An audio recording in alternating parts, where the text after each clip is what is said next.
Samsung's Summer Unpacked didn't bring us many surprises, having been preceded by months of extensive leaks and the fact that the company already showed off the Galaxy Ring earlier this year. But yes, the company's new smart jewelry is finally officially here, joined by 2 new pairs of Galaxy Buds, 2 new Galaxy Watches, including the uncannily familiar looking Galaxy Watch Ultra, and the 2 worst kept secrets of the bunch, the Galaxy Z Flip 6 and Z Fold 6.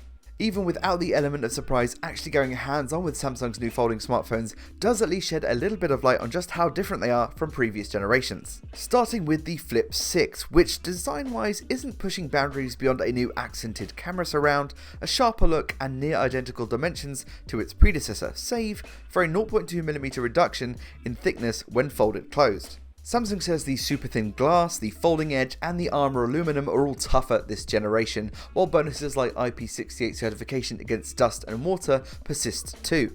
In person, the main thing I wanted to check out was the crease, and maybe it is reduced as the company claims, but without side-by-side comparison, the difference seems negligible in both look and feel. That doesn't stop the 6.7-inch main LTPO OLED from being any less attractive to look at though, while the 3.4-inch flex window on the outside looks familiar too.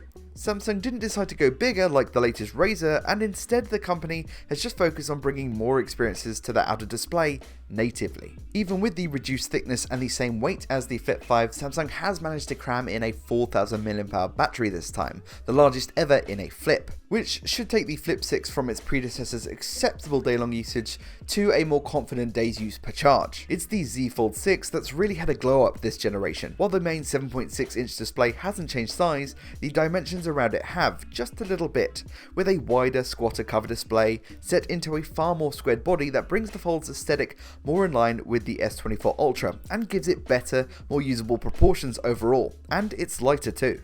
It serves up the more exciting visual upgrades of these 2 foldables, not least because of the great new finishes, which includes a new pink that seems decidedly unlike anything we've seen from the button-up presentation of the Fold 5 and previous entries in the series. Like the Flip, it boasts a tougher construction while maintaining S Pen support, and yes, Samsung is also selling a revised slim S Pen case so you can keep your stylus with you if that's one of your main reasons to use a Fold. Beyond that, the upgrades run pretty consistently across both phones. The Snapdragon 8 Gen 3 for Galaxy is running the show with a larger vapor chamber on the Fold and one where there once was none on the Flip. Speaking of which, Samsung's clamshell has finally been boosted to match the Fold with 12GB of LPDDR5X RAM. The 50MP sensor from the Galaxy S24 Plus now leads both phones' cameras and allows for an awesome auto zoom feature that, paired with the form factor, makes both, but especially the Flip, great for solo vloggers and content creators, with its Apple center stage-like subject tracking.